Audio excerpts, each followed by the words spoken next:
Former Democratic Nevada Senator Reid has died at the age of 82 after a 4-year battle with pancreatic cancer. Reid's wife of 62 years, Landra, releasing a statement saying the former Senate Majority Leader died peacefully, surrounded by his family. Reporter Dana Bash looks at his long legacy, and his feisty one is at that too.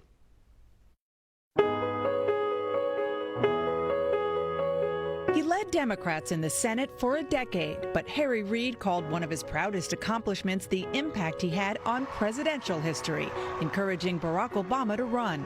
I did call him into my office and told him he should take a look at it. And he was stunned that, because I was the first one that ever suggested that to him. When he was reelected, that was one of the most moving phone calls I've ever received, because he said, you're the reason I'm here.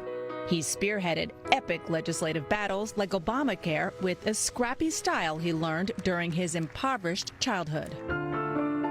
Reid was born, shaped, and scarred in Searchlight, Nevada, essentially a truck stop outside Las Vegas. He grew up in a shack with no running water where this trailer now sits. He took us there in 2006. His mother did laundry for the local brothels. His dad always looking for work as a miner. Both drank heavily. During that 2006 visit to Searchlight, he casually pointed out where his father took his own life at 58 years old. This house right here, that last room is a bedroom. That's where he killed himself. He fought his way out of poverty as a boxer. As a politician, he was never afraid to punch below the belt. He even took on the mob as a young politician in Las Vegas. A wide variety of adjectives have been written about you. Some good, some bad. Some good, some bad. Let me just read a few. Scrappy, tough, blunt, canny, behind-the-scenes mastermind, ruthless. Are all those fair? Well, that's what people think, and that's what they think. They're entitled to their opinion. As Senate Democratic leader, Reid was a polarizing figure. Republicans argued a lot of congressional gridlock stemmed from his hardball tactics. Seen the turning of the tide. But he reveled in playing the political bad guy, calling then-President George W. Bush a loser and a liar well before politicians used those L words. I don't really care. I don't want to be somebody I'm not. During the Trump presidency, however, Reid changed his tune about Bush. In hindsight, I wish every day for a George Bush again. I think that he and I had our differences, but no one ever questioned his patriotism. There's no question in my mind that George Bush would be Babe Ruth in this league that he's in with Donald Trump. Donald Trump wouldn't make the team. In 2012, he used the Senate floor to accuse Mitt Romney of not paying his taxes, even though he had no evidence. He's refused to release his tax returns, as we know. Let him prove that he has paid taxes, because he hasn't. No, I don't regret that at all. Some people have even called it McCarthyite. Well, they call it whatever they want. Romney didn't win, did he? Years later, Reid did ask to meet with Romney to make amends. Shook hands and put stuff behind us. Why was it so important for you to tie up that loose end? I try to do that with everybody. Reid also inspired fierce loyalty from many of his longtime aides as well as fellow senators. Not all out of fear, but affection. He often told colleagues he loved them, even in public. I love you, John Kerry. He had a storybook romance with wife Landra, his high school sweetheart. The two converted to Mormonism together when they married. She had a pair of Levi's yesterday. I said, man, that just looks so good. That's amazing. But it's true. In January 2015, Reid, a workout addict who ran numerous marathons, had a brutal exercise accident that left him severely bruised and blind in one eye. It cemented his decision to retire. A few years later, he was diagnosed with pancreatic cancer. The effects of chemo made it hard for him to walk. We went to see him in Las Vegas. That's one of my keepsakes from Donald Trump. Never any complaints. I'm doing fine. I'm busy. I work quite hard. Reid was an unlikely political leader in today's media age, soft-spoken and gaffe-prone. But he played the inside game like no one could. I didn't make it in life because of my athletic prowess. I didn't make it because of my good looks. I didn't make it because I'm a genius. I made it because I worked hard.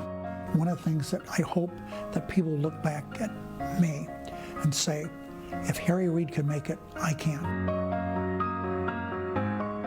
And his family says funeral arrangements will be announced in the coming days. The Las Vegas airport was renamed Harry Reid International Airport actually earlier this month in his honor. The Democrat served Nevada in the U.S. Senate for decades, including a stint as majority leader during the Obama administration. He was the 6th longest serving leader in the Senate of either party with a total of 12 years. And joining me now is Dr. Avis Jones-DeWeaver, co-founder of Max Black Media, and also Timothy Allen Simon, chairman of the California African American Chamber of Commerce. Thank you both for being here. When we look back at Harry Reid's legacy, how does the current Senate measure up? Dr. Avis, we'll start with you on this one. I have to tell you, I believe that if Harry Reid was majority leader instead of Chuck Schumer, we would actually have probably Build Back Better. We would have the voting rights bill through. I think that some of these things that have gotten caught up in the Senate would not be in that same state, because as that package rightly described, he was a fighter and he was someone who knew how to lead, and he will be sorely, sorely missed. And Timothy, what do you have to add to that? What do you think? Well, I would say that he was to Democrats to a large degree of what Mitch McConnell has been to Republicans. In the case of Republicans, there's been an obstructionist strategy within the Senate in particular, as well as the House. But in the case of when Reid was the majority leader, he was unapologetically vicious and effective in how he advanced legislation and how he blocked legislation. And that's what you want in a leader, someone that's not necessarily trying to seek popularity, but is trying to get the job done. So I agree with Dr. Avis on that particular point, that if we had him today, there would probably be a different outcome on many of the Biden initiatives. Right. Well, as we've heard and discussed a little bit, he did play kind of the political bad guy. Republicans argue that his hardball tactics caused congressional gridlock. Do we think that's in line with what Manchin and maybe even McConnell are doing? And are they doing it successfully, but on their sides? Dr. Avis? I don't believe that. Honestly, I believe that's a false equivalency. Mm-hmm. Yes, he was a hard fighter. Yes, he was someone who knew how to play that political game very deftly. Yes, he was someone who could hold up stuff if stuff needed to be held up, okay?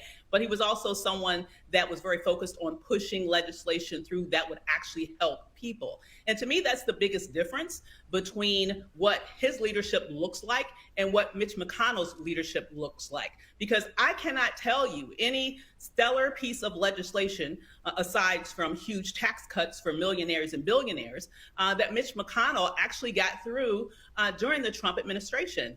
And we all know about his obstructionist tendencies during the Obama administration, which we actually saw Senator Reid actually had to do what he had to do to get through what did get through.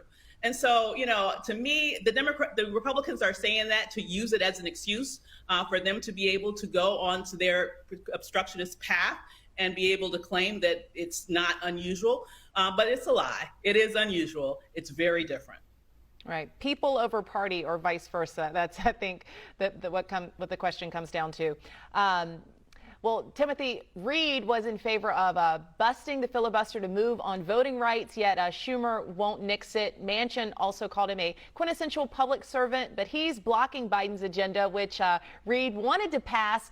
How do we make it all make sense? Well, Reid actually did use the nuclear option to push through the Obama appointees, to his credit. I do not believe that a Joe Manchin could pull what he's pulling now with a Harry Reid leading the Senate. The threat is that he will leave the party, like Joe Lieberman did, for example, and join the Republicans. I don't think Reid would buckle to that threat and would utilize the power of a majority leader to make it worth his while. It was said in The Godfather, an offer you cannot refuse, to make it worth his while. I don't believe that is happening right now in the leadership. He's the one holding the card where it should be Chuck Schumer. Dr. Avis, did you have something to add to that? Now, I think that was perfectly stated. I mean, in short, Harry Reid was a gangster, but he was a gangster for good. And he got stuff done in the way that needed to be done in order for us to make progress. If it were not for him, literally millions of people would not have health insurance to this day. I think that's going to be one of his most amazing legacies. Well, our last question for both of you. We know the Democratic Party, lost just someone who was a legendary lawmaker. How can this party honor his legacy as it moves forward? Well, I think that, whatever they can do to sort of give him his flowers in a very respectful way, in the way that they have in terms of Congress has had other people, for example, lay in state and have very, very sort of great remembrances of their legacy in various ways. And certainly Harry Reid deserves that, and anything else that they can do for all of the work that he's given the American people literally for decades. For sure. Well, adding on to what Dr. Weaver said, and I believe the president can make that decision as to who lies in state, the Democrats have to act like winners. They won both houses. They won the presidency. They need to come together and act like winners, because right now they actually are. But I think the media and the Republican Party is making their victories come across as defeats. So in the memory of Harry Reid, I believe he should toughen up and tell the truth and push forward the Voting Rights Act and other important initiatives that will benefit this country and make our democracy one that the world will once again admire. All right. Well, we're keeping our eyes on Washington as always. Lots always happening. Dr. Avis Jones-DeWeaver, co-founder of Max Black Media, and also Timothy Allen Simon, chairman of the California African American Chamber of Commerce. Thanks to both of you, and a Happy New Year as well.